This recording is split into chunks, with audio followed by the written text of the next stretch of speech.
схваната цяла нощ, болки, плача. Викам, направо труп. Ръцете ми така, се вдървяват. И много лежах в болницата. Много лежах.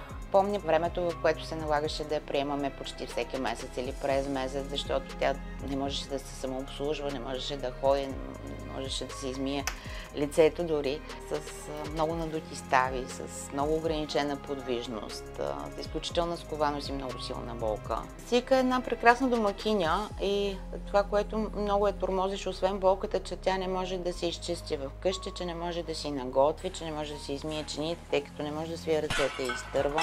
И сутрин е скована и ръцете й стоят така в продължение на 2-3 часа. Бях на други лекарства и няма полза. Главата ми се замайва, залутва. Викам, докторке, файда няма. Вика, дай да на биологичното. Съгласна ли си? Викам, що да не съм съгласна. Тези болки и той постоянно лежение в болницата, вече и на лицата омръзна, а пък и на мене 5 пъти. Той постоянно си е по болници. Викам, вече ще се съглася. Съгласих се и това е. И оттам вече съм бомба. Тя е изключително изпълнителна и това е от първия ден, от първата ни среща. Всичко, което съм ми казала, че трябва да направи, всички лекарства, които съм ми предписала, всички изследвания, които съм сметнала, че трябва да бъдат направени, тя ги е направила. Това изключително много помага за успеха на лечението.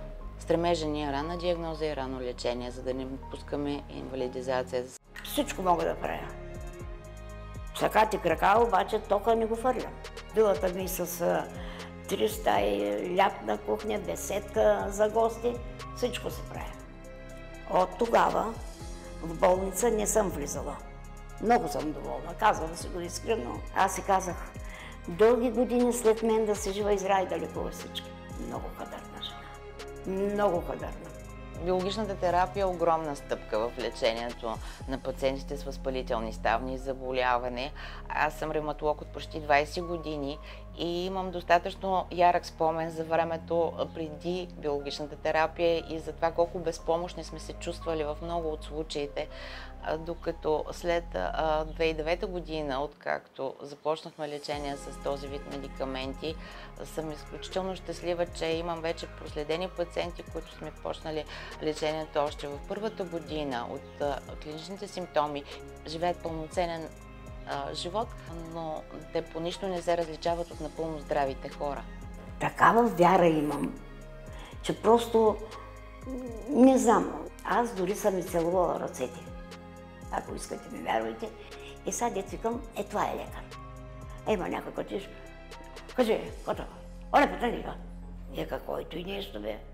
Или пък като кажат, то вече годините ти са много, като минат 50 години става тъй.